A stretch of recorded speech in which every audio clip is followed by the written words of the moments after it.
পবিত্র ঈদের শুভেচ্ছা বার্তা জানালেন করণদিঘির তৃণমূল কংগ্রেসের প্রার্থী গৌতম পাল। মিষ্টিমুখ করালেন তিনি। উত্তর দিনাজপুর জেলার করণদিঘি বিধানসভা এলাকায় পবিত্র ঈদ উপলক্ষে করণদিঘি, দোমোহনা, ভুলকি, রসাখোয়া, মহেশপুর, আলতাপুর, বিলাসপুর, বোতলবাড়ি, বিহিনগড় সহ এলাকার মুসলিম ধর্মপ্রাণ মানুষজনের সঙ্গে সৌজন্য সাক্ষাৎ সহ শুভেচ্ছা বার্তা বিনিময় তৃণমূল কংগ্রেস প্রার্থী গৌতম পাল জানিয়েছেন, আজ গোটা দেশ জুড়ে পবিত্র ঈদের নামাজ আদায় হয়েছে। ভারতবর্ষ এমন একটি দেশ যেখানে হিন্দু, মুসলিম সহ বিভিন্ন সমাজের লোকজন বসবাস করে। ভারতবর্ষ এমন এক দেশ যেখানে ধর্ম যার যার, কিন্তু উৎসব সবার। সকল ধর্মের মানুষজনকে ধন্যবাদ জানাই। সকলের পবিত্র ঈদ খুব ভালোভাবে কাটুক। এছাড়াও করণদিঘিতে তৃণমূল কংগ্রেসের প্রার্থী হিসেবে মানুষের সাথে ও পাশে থেকে কাজ করার সুযোগ পাবো। করণদিঘিবাসীর জন্য ছিলাম, আছি এবং থাকবো। নির্বাচনী ঘোষণা হয়েছে, এলাকায় নির্বাচনী প্রচার শুরু হয়েছে। মানুষের আশীর্বাদ চাই।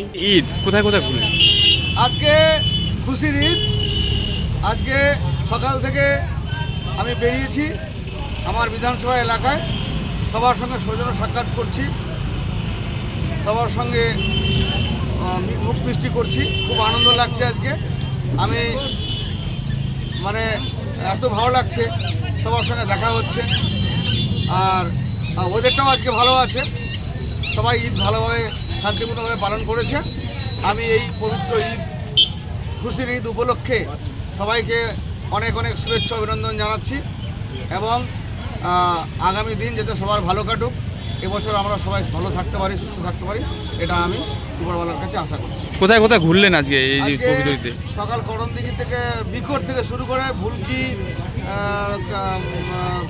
গোপালপুর, রুদেল, ফতেপুর, কান্তিপাড়, বুড়িহান, মহেশপুর, রসাখাওয়া, দুর্লেপুর, ঝাপড়তোল, এদিকে বিকনপুর, এখন বোতলবাড়িতে এই মুহূর্তে আছি।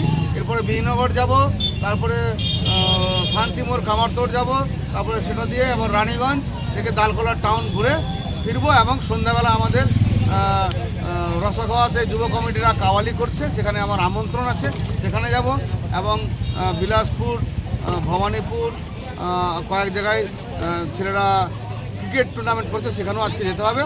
আজকে সারাদিন ভালো মন্দ খাওয়া দাওয়া আর অনুষ্ঠানে আজকে ভরপুর। খুব ভালো লাগছে, সবাই আজকে খুশির ঈদে আনন্দ করছে। করণদিঘি থেকে বিথিকা পালের রিপোর্ট, কুলিক নিউজ।